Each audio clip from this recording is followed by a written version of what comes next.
Komið sæl og velkomin í Eitt og annað.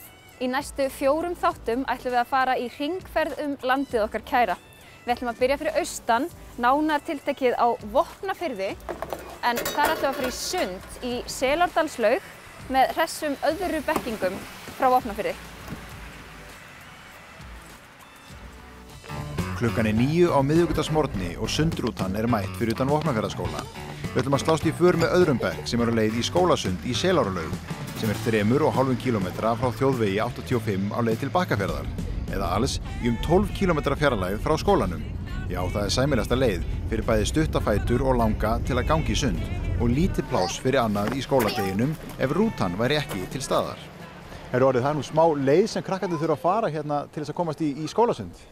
Já, þetta 10 kílómetra ef mig misminnir ekki, þannig að þetta skólasundi hérna hjá okkur smá svona vertíð og þetta tekið bara í svona hálfgerði skorpunni, þess að á haustin og vorin og það bara svona keyrt á þetta alveg í 2 vikur.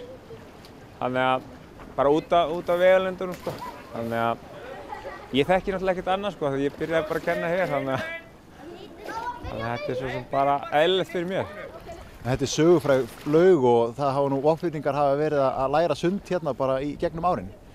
Jú, mikið rétt. Ég hafi heyrt sögur af því að í gamla daga eins og þegar móðir konunum minna var að læra sund sko, þá gistuðu hérna. Það voru bara í 2 vikur og það var bara matraður á staðnum og hér var bara gist. Svo var bara synd. Þannig að þegar maður heyrir svona sögur að þetta svona svolítið magnað sko. Man getur ekki ímyndið sér þetta í dag, en það náttúrulega breytir í gamla daga þegar allt var öðruvísi. Rétt við sundlaugina uppspretta með heitu vatni og var vatn úr þeirri uppsprettu notað til margra ára í sundlaugina. Í dag uppsprettuvatnið nýtt til að hita upp vatnið í sundlauginni. Það óhætt að segja að heita vatnið hafi valið sér fallegan stað til að vera á og Selárdalslaugin nýtur svo sannarlega góðs af því. Já, það náttúrulega mjög næs að hafa Selána bara í bakinu á mér sko, þegar ég kenna og ég tala nú ekki á vorin þannig að þegar þeir eru kannski svona, þeir eru byrjar að veiða sko. Það náttúrulega mjög skemmtilegt að geta kíkt út í á sko. En og svo náttúrulega bara umhverfið, þetta náttúrulega, hálfgerð náttúruleg. En já, eins og ég segi, þá náttúrulega byrjaði ég að kenna hérna fyrir austan sko. Þannig að ég hef ekkert við mig nema þetta. Heldur að krakkarnir séu stilltar eða óþægari fyrir viki? Hefur áin róandi áhrif eða hvernig það? Ég veit ekki, allur gangur á því sko. Sum börn eru mjög stillt og sum eru kannski ekki jafn stillt. Þannig að, nei, ég held nú að umhverfið kannski spili enga þátt í hegðun barnanna, því miður. Og hérna maður sér það fyrir aftan, þau eru mjög spennt að byrja tímann, þannig að við kannski tefjum ekkert mikið meira. Nei, nú eru 3 mínútur liðnar af tímanum þeirra og þetta þannig hópur að þau láti í sér heyra eða fyrst á þeim broti. Þannig að ég þarf örugglega bara að fara að vippa mér úr viðtalinu. Heyrðu, takk fyrir viðtalið og við farum af stað. Takk. Baksundi alveg svo skriðsundi, nema við leggjum á bakinu. Korpurinn undir höfuðið og svo spöntum við. Þú varst í sundi Aldís, eða ekki? Jú. Hvernig fannst þér sundtímanum? Gaman. Hvernig hann Jón Orri? Orri? Skemmtilegur. Já. Ok. Hvernig finnst þér svona að keyra alltaf í sund? Gaman. Já. Strákar, hvernig var í sundi? Bara gaman. Nú eru þið síðastir í rútuna, eru þið alltaf eitthvað að drolla í klefanum eða hvernig er það? Nei, það er strákarnir svo lengi í sturtu, hinir eldri. Þegar við eigum eftir að fara á sundskýluna og svona og fara í sturtu og já. Stelpunnar, þær eru alltaf undan ykkur? Já, því að hinar eru svo seina niður, þeir labba svo hægt, þannig að þeir geta farið í sturtu og svo komið út þegar þær komið inn. Akkúrat. En hvernig var vatnið? Var ykkur eitthvað kalt í sundi? Já. Sturtunar eru bilaðar í kalla klefanum. Það bilaðar í kalla klefanum? Varst þið kaldir í sturtu? Já. Sturtan, sko, bara vatnið kemur út allt og gult vatn sem ógeðslegt. Gult vatn líka? Gult og kalt vatn? Já. Ekki að ljúga. Ég ekki að ljúga. Manstu ekki þegar við vorum í fyrsta bekk? Það var þá? Já. Það bara þegar það ekki notað kranana mikið. En núna eru þið á leiðinni í hvaða tíma? Ég held að það sé tómynd, já, það er tómynd. Er ekki gaman tómynd? Nei, jú, ekki gaman tómynd. Er skemmtilegir í sundi? Já, já. Getur maður gert meiri kollnís og svona. Hvernig gerir maður kollnís í sundi? Maður bara stekkur og henni og tekur kollnís. Þetta er bara eins og maður tekur kollnís bara á dínu. Eins og maður bara í lauginni. Hvernig lærir þú svoleiðis? Fyrst þegar maður lærir þá heldur maður svona í bakkan og svo setur maður hausinn ofan í og gerir kollnís. En svo þegar maður búinn að læra það getur maður farið út í djúpi og gert það án þess að hátta sér í. Svo gerði ég eitt og það var í rólu. Ég tók heljarstokk í henni. Ég hef líka gert það. Ertu ekki að meina þegar við rólum og svo förum við aftur og bak, svona, þannig kollnís? Jú. Ég hef gert það. Ok, en eru þið að æfa einhverjar íþróttir hérna á Vopnafirði? Já, fótbolta. Æfa fótbolta og ég er að æfa blak. Ég er að fara að byrja líka í blaki. Ég var einu sinni líka í blaki. Og svo er ég líka að æfa frjálsar. Bjarki, bara láta þig vita. Ef þú ert að ljúga, þá er mamma þín kannski að horfa á þig á fimmtudaginn. Ég er ekki að ljúga, sko. Ég er ekki frjálsum, sko. Eru þið nokkuð að vera seinir í tíma? Já, kannski. Þú eru ekki að fara að hlaupa í tíma? Jú. Þá bara þakka þér fyrir viðtalið og þið með að hlaupa í tíma. Takk. Hranna. Eftir sundið er alveg rakið að halda yfir Vopnafjarðarheiðina, koma sér aftur niður á hringveginn og við ætlum að keyra sem leið liggur niður í Hérað upp á Fjarðarheiði, en þar er nefnilega skíðasvæði í Stafdal sem er alveg frábært til útivistar. Á sunnudögum fyrir samkomubann fór fram skíðakennsla í Krílaskólanum fyrir börn 3 til 6 ára í Stafdal, sameiginlegu skíðasvæði, Seyðfirðinga og Héraðsmanna. Það var líka kennt í Ævintýraskólanum sem var frekar ætlaður þjálfaðir í skíðakrökkum sem náð höfðu færni í að skíða niður Stórubrekkuna sem og að taka diskaliftuna. Við tökum á móti krökkunum sem hafa bara aldrei stigið á skíði, aldrei nokkuð tíðan og við erum bara að byrja að kenna þeim bara rétta skíðastellingu og svo er það sem eins og hétt plógurinn, í dag heitir það pizzasneið til að stoppa og svo kennum við bara beygja á. Og þegar við erum búin að vera með þau hérna í þessari kaðaliftu í lóðleitin tíma þá eru þau oft tíðum orðin tilbúin til að fara í diskaliftuna. Brattari brekkur og... Já, hér er sannarlega líf og fjör, en á hverju er byrjað þegar verið að kenna svona ungum krökkum? Við erum bara að reyna að gera þau sjálfbjarga á skíðum. Þú veist, það er rosa gott að byrja svona aldrinu 3 til 5 ára. Og það er alveg hægt að byrja seinna og við erum með til dæmis í gangi núna fullorðsnámskeið fyrir byrjendur. Þannig að það er aldrei of seint að byrja. En það er of gott að byrja helst svona 4-5 ára, 4-5-6 ára. Það er svo gott. Er fólk vel uppbætt til að stunda skíði? Ég held að geta þetta allir. Og þú veist, til gamans að þá erum við búin að vera með þú veist, það er fólk hérna sem í raun og veru stundar skíði í stól, þú veist, er þá bara með foreldrum sínum og þannig að það er alveg frábært að sjá fatlaða einstaklinga stundar skíði líka. Þannig ég held að geta þetta allir. Já. Og nægur snjór og góð snjór? Það er rosa mikill snjór. Við viljum helst ekkert mikið meira núna. Já, frábær snjór. Geggjað veður í dag, logn og sól, það er bara æðislegt.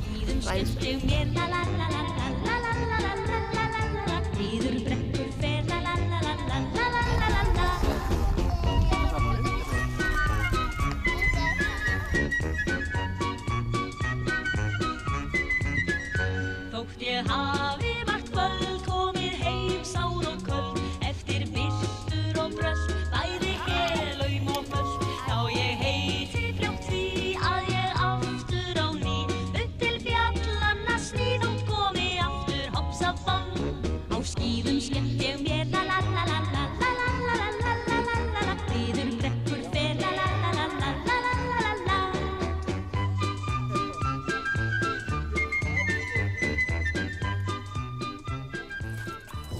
seinni hluta þáttarins ætlum við að halda niður í Fjarðabyggð, en nú skulum við fara í auglýsingar, ekki fara langt, og ég ætla að hafa augun á veginum.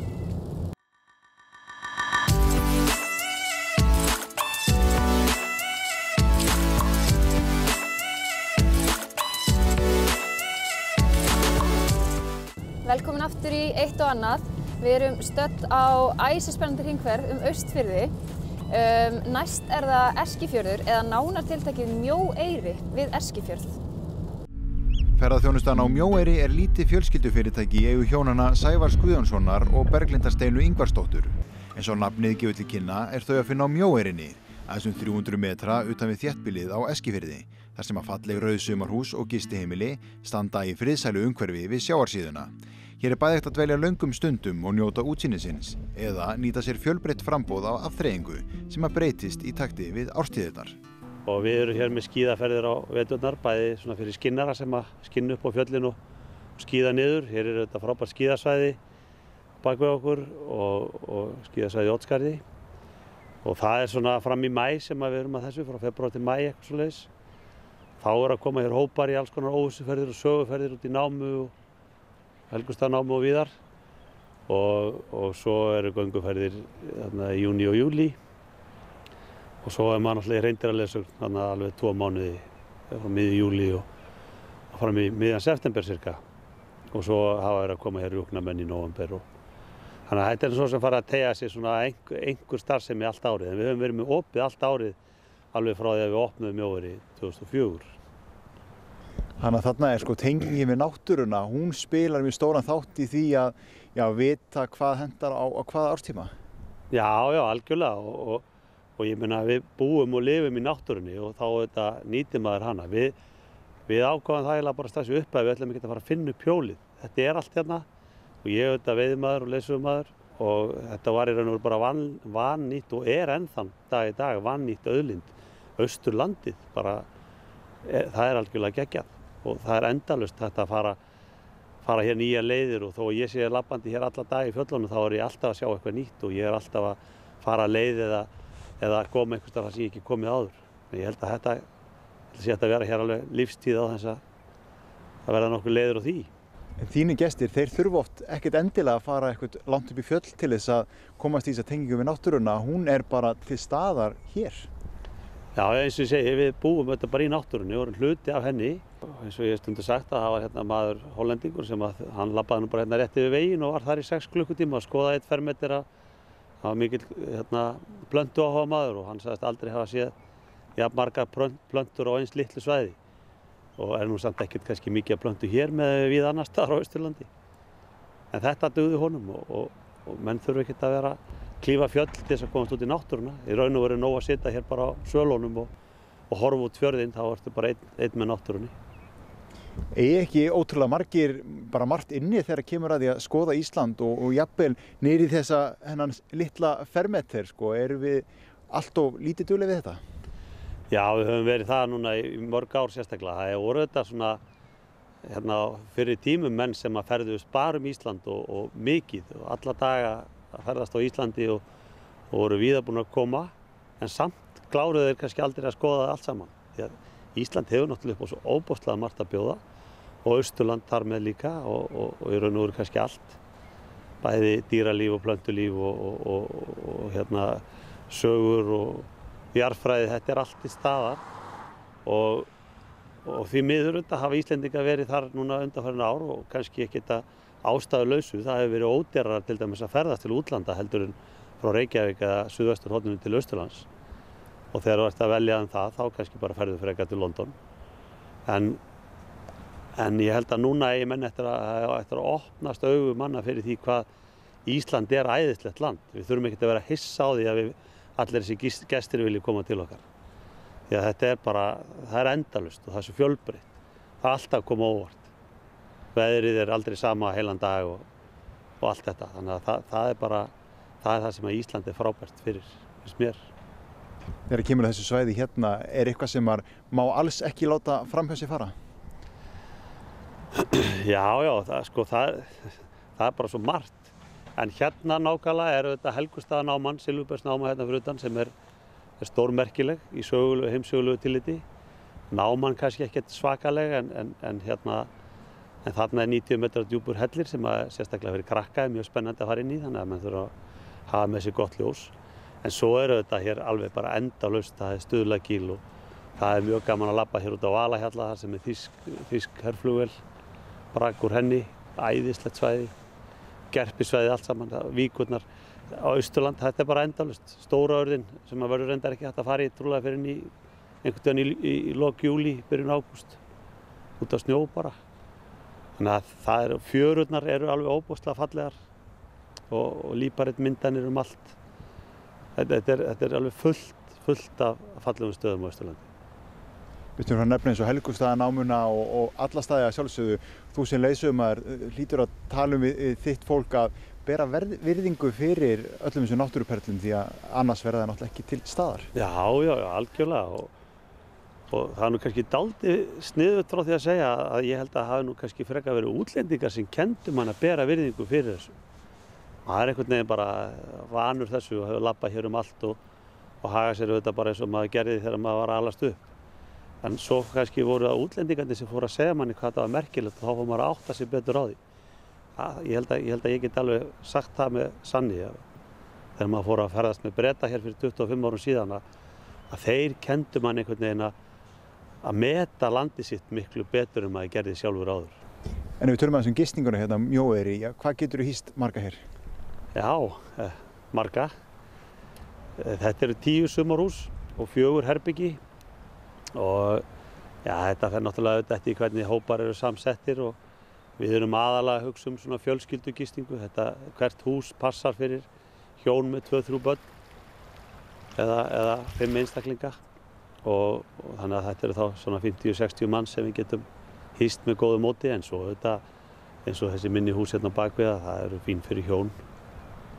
Þetta miðar allt við það, taka áhöfn að einum hérna bíl, venjulegum fólksbíl. Og þið búið hérna líka og að taka á móti fólkinu, þetta hlýtur að vera ógrynna fólki sem að þið kynnist í þessu starfi?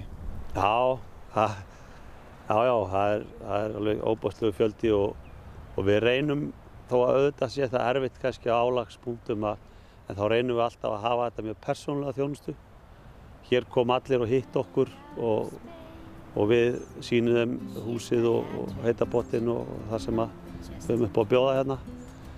Og þá auðvitað oftar en ekki fyrir fólk að spyrja okkur um hvað sé hérna í nágrenninu og þannig að á einhverjum tímapunkti allan að hafa allir sem koma hér aðgang að okkur með einum með öðrum hætti. Og áfram höldum við niður Austfirðina. Við ætlum að enda á Stöðvarfirði en þar ætlum við að heimsækja gamalt frystihús sem er núna reyndar sköpunarmiðstöð. Þar í gömlu íssílói búið að búa til Studio Silo sem hljóðupptökuver og svona gamaldags, svona analóg. Mjög spennandi. Skulum kíkja á það.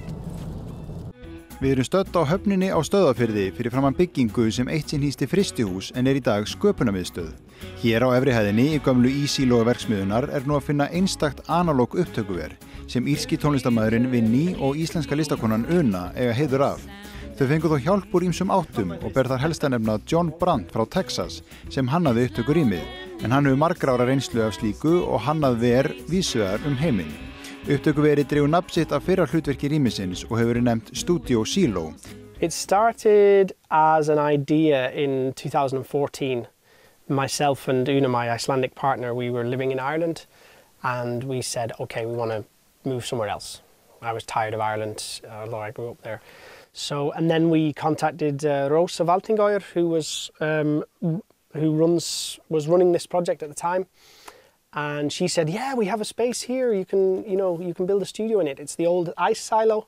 It's like really thick walls and really well insulated for sound." And then I think that night we just booked the tickets on Norrøna, and that was it. Decided. And then it took 5 years to build it. Rýmið mjög vel einangrað frá öðrum hlutum verksmiðjunar og því hægt að syngja frá hjartarótum án þess að nokkuð hljóð laumist inn eða út, nema á geisladisk eða kassettu auðvitað.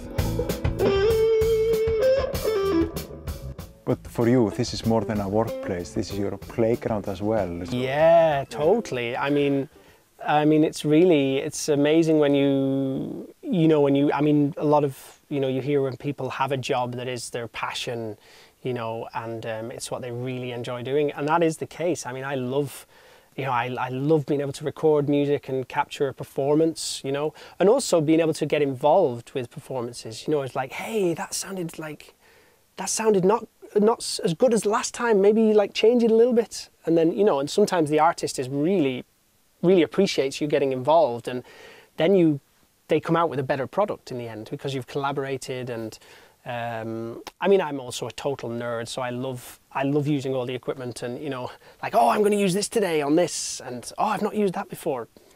Does it still work?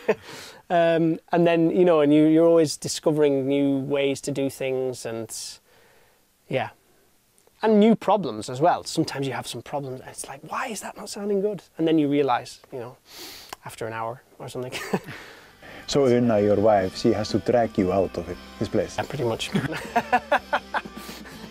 Yeah, we usually have quite, you know, it's funny with studios though, because traditionally studios, you will work crazy hours. You know, a band will expect, traditionally, like in the 90s or 80s, a band would expect to get 24 hours of your time for every day that, you know, so you just don't sleep for the whole album making. But in my case, when we opened the studio, I said, okay, let's just have it sensible. You know, if we start at 9 a.m, let's finish at 6. Because by the time 6 o'clock comes, you know, not only is the band getting tired and unproductive, but I'm also, you know, I'm pressing the wrong buttons. And there's a lot of buttons. There's a lot of buttons, yeah, there's quite a lot. So, yeah, it's also healthy, and that's the other concept that we have about running a studio here instead of some high-paced studio in New York where, you know, just you're getting as much done as possible. Here it's more so that you get a band to come here. Like I was dealing with a booking this morning, where, you know, the band are gonna come here for a whole week, you know, and it's going to be really relaxed. You know, the producer is going to come as well, and it's going to be great because we'll have a whole week to work on this album. We won't be super stressed or anything, and it's just, yeah, just overall better, I think, and just spend the time and enjoy it, you know. Í hljóðverinu boðið upp á þann sjaldséða kost að taka upp með analóg upptökubúnaði. Græjurnar voru þó ekki keyptar nýjar út úr búð, heldur smíðaðar og endurgerðar af vinni sjálfum úr gömlum búnaði og íhlutum sem aðrir voru hættir að nota eða höfðu talið ónothæfa. I think a lot of things in here, except the computer, which is new, of course, but all of the old analog gear. This one is, you know, as old as me, well, 1 year younger. This is from 1987, originally from Mesa Forte, this big mixing board. They bought it new back then in 1987, and it has made countless records in Iceland. And then when I got it, it was in a very bad shape. It couldn't be used in a studio. It was too bad shape. So I completely restored it, and now it works again, which is great. There's a lot of other stuff. I have stuff in here as old as like from the 1940s, for instance, like really old equipment, and it has a certain sound, you know. If you want to get that really beautiful vocal from a female singer, you know, that has that charm, you know, of like Ella Fitzgerald or someone, you can start, you know, you can get that if it's the right singer. You start using the old stuff, then you're using the right tools. There's a lot of, half of the gear in here I built myself. I'm also an electronics guy, that's what I studied. So I spent a lot of time over the last 5 years, like in the night time, making equipment. So that was fun. It's all part of the dedication to the mission. Yeah. So, do you use all of it, or is it some of it for show? I will admit, like, there is one cabinet that's not connected yet, but that's kind of the stuff that I don't like so much yet. I've not. It's a lot of like 80s digital stuff. But we don't, on an analog session, this is the thing, like we did like a fully analog session with, we did many of them in the last year, like with Hjalmar, that was one of the first bookings. And they came here because they didn't want to use a computer. They were like, okay, let's go to Vinny's studio, let's record on tape, let's just use the mixing board and all his, you know, crazy stuff. And and then they just took it away with them on computer, on digital afterwards, on a hard drive. And that was brilliant, and it sounded amazing. And it was, then you do start to use everything, you know, because you've got no computer. In the computer, you can do everything. You don't need all this equipment. But it's somehow nicer when you have the real thing, you know, and you can play with it. And yeah, that's when you start to use it a lot. Markmiðið með verkefninu að bjóða tónlistafólki upp á þann möguleika að dvelja í lengri eða skemmri tíma á Stöðvarfirði og hafa völ á hljóðrita þar tónverk sín. En af hverju að leggja á sig alla auka vinnuna, tíman og auka búnaðinn sem þarf til að taka upp með analóg upptökubúnaði? Í hverju felst munurinn? It's basically, I think I always come back to the thing of photographers, you know, and even like Polaroid cameras are coming back now. They've become pretty cool again. And that's analog, you know, you're taking a picture on film and it doesn't always come out the same way or as you expected it to come out. That's similar with analog recording, with audio, where you're trying to, with digital, you will get exactly what you put into the box. You know, you record some band, some drums or whatever, it will sound exactly very accurate and, you know, as it was played. But if you record analog on tape, you get a certain character from the tape. It's like, you know, a painting on a certain canvas when you're painting a picture. The material makes a difference, you know, what you're putting the thing onto. So there's also downsides to it. It's a lot of work. You know, if you make a full album analog, and which I have done, it is really a lot of work. You know, you cannot use the computer, you can't save anything, you know. Like, obviously the recordings are saved on the tape, but all the buttons, everything you press, you just have to write it all down because, you've got to remember what you're doing. But that's how albums were done, you know, all the way up until, you know, somewhere around the early 90s, when computers were started to be able to record music. Like every album, all these great albums were done just analog, and yeah, there's a certain charm in it. There's a certain, I will admit, you know, that there is a certain nostalgia in it, you know, of like, oh, we're doing it the old way. And that, if that helps someone make a better record, then that's enough for me. Þá komum við að lokum í þættinum í dag. Við erum búin að hefja hérna hringferðina okkar Ísland. Við erum búin að klára Austurlandið. Í næstu viku förum við suður. Ekki missa því og verið með okkur á miðvikudaginn klukkan 20.